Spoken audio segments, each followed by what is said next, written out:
Un cordial saludo a los amigos y amigas de siempre. La crítica destructiva sobre lo que no se ha hecho cuando apenas el actual gobierno empieza a operar tan solo puede derivarse como una medida de política partidarista en el sentido de desgastar al gobierno ante la opinión pública. La conveniencia de hacer esto en un periodo de elecciones es discutible, pero constituye un error político cuando no se está en un periodo preelectoral, sobre todo con un pueblo que se olvida rápidamente de las cosas y que las elecciones para alcalde y diputados serán en el 2012 y las presidenciales en el 2014. Podrá la propaganda tener un efecto positivo pasajero, pero en pocos meses muy pocos se acordarán de ella. Por otro lado, la propaganda de Arena de atacar al gobierno del frente de fracasado e incapaz tiene una serie de errores políticos. En primer lugar, este no es un gobierno del FMLN, sino un gobierno de Funes con ellos, en ese orden. Segundo, no se puede hablar de fracaso cuando el gobierno apenas comienza. Tercero, contradice la política de lograr un distanciamiento progresivo que se ha ido forjando entre Funes y el Frente, fomentados por algunos medios publicitarios. El presidente Funes ve ahora con mayor claridad que el acercamiento de Arena con él no era sincero y que Arena está esperando la oportunidad de acabarlo políticamente. El hecho de mencionar que el gobierno es del Frente para no enojar a Funes le enoja aún más porque le está quitando públicamente su liderazgo a algo que le costó casi un año consolidar. Por otro lado, el Frente, si alguna vez consideró ser un partido de oposición, tratará de limar asperezas con Funes y se inclinarán más a considerar que el triunfo del gobierno actual va en su provecho electoral y su fracaso por consiguiente va en la dirección contraria. La propaganda de Arena echó por tierra todo ese trabajo de filigranas que tanto había costado realizar para distanciar al presidente con el Frente. Trabajo que empezaba a cristalizar con tendencia a incrementarse poco a poco. Hoy esta posición se ve más lejana y la ruptura total se vuelve casi inconcebible. Para muchos en la sociedad civil comprendemos que todos tenemos que unirnos para salir adelante desde diferentes pero complementarias perspectivas, cada uno en sus respectivas trincheras, y eso empieza con la unidad del núcleo para que el átomo en su conjunto se estabilice.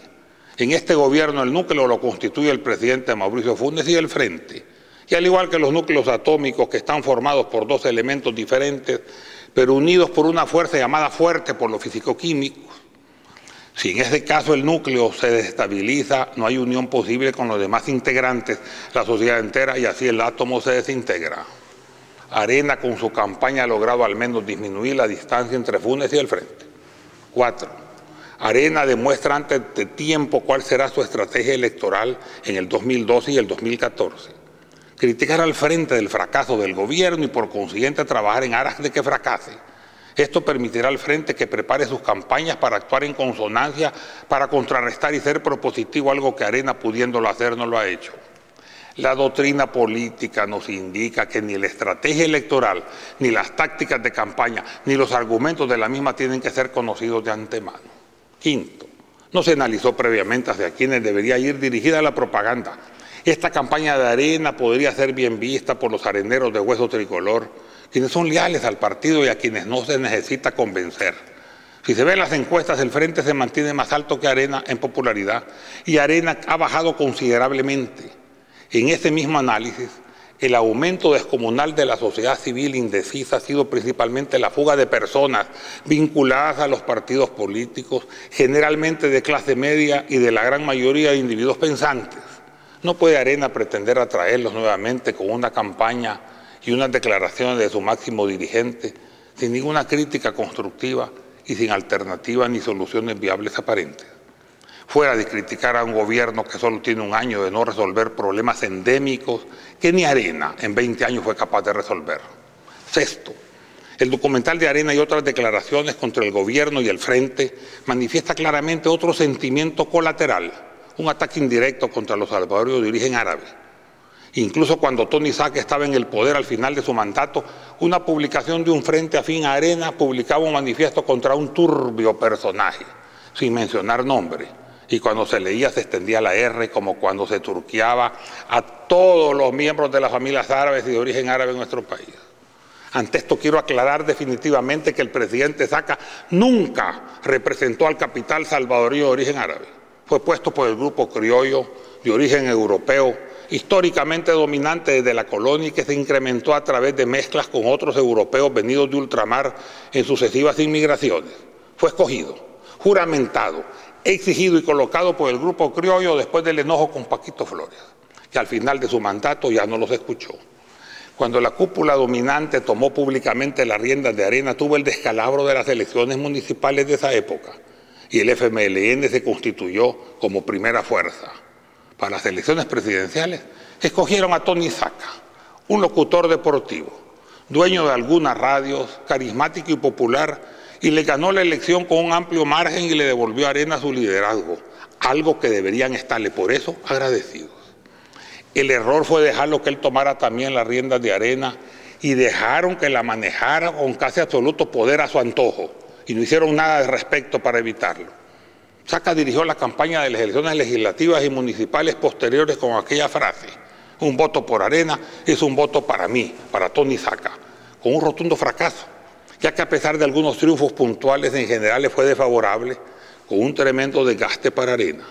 Pero aún así, Tony Saca continuó mandando y lo dejaron incluso escoger los candidatos presidenciales y manipular su selección. ¿Y por qué no lo evitaron? ¿Por qué no lo dejaron gobernar el país si hubieran tomado ustedes las riendas de Arena? Bien dice el dicho popular mexicano: no tiene culpa el indio, sino quien lo hace compadre. Nadie de Arena ni la cúpula actual hablaba en contra de Saca por temor al poder, excepto honrosas excepciones. Yo incluso me constituí como crítico de los últimos años de la gestión de Saca y mis críticas constructivas, si bien escuchadas, no motivaron a actuar a los grandes areneros, al menos no lo suficiente. Tony Saca nunca perteneció al grupo salvadoreño de origen árabe y tampoco se sintió parte del mismo. Él decía burlonamente que era de Oriente, pero de Oriente de El Salvador, de Usulután. Tony Saca incluso se portó peor con los salvadoreños de origen árabe, mucho peor que el gobierno de Paquito Flores o de Armando Calderón Sol, y tal vez yendo a los penales para desempatar con el gobierno de Alfredo Cristiani. Con Tony Saca solo unas pocas familias de origen árabe pudieron beneficiarse. El resto recibieron no solo el trato negativo de siempre, sino que peor. Pretender ahora echarle la culpa al capital de origen árabe del descalabro de Arena y del país es un error craso y enmascara la verdadera respuesta y los hace tomar decisiones equivocadas. Ese ataque que se mantiene constante en los correos de Arena y se ejemplariza parcialmente, como un ejemplo, en un video de El Salvador Habla, hace huir a muchos salvadoreños de origen árabe que en su mayoría han votado por Arena por temor a la izquierda existente o al comunismo infundado. Hay 60.000 salvadoreños de origen árabe, la mayoría palestinos, y 600.000 salvadoreños vinculados lealmente a ese grupo, lo que deja entrever un voto calificado de 120.000 electores. El presidente Funes ganó por una diferencia de la mitad de eso.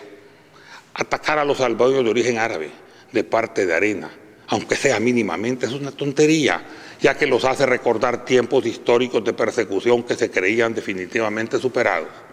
Existen en dicho grupo simpatizantes de izquierda y algunos se han pasado al PCN, pero la mayoría han pertenecido a Arena porque han considerado que eso les daba seguridad patrimonial ante los ataques.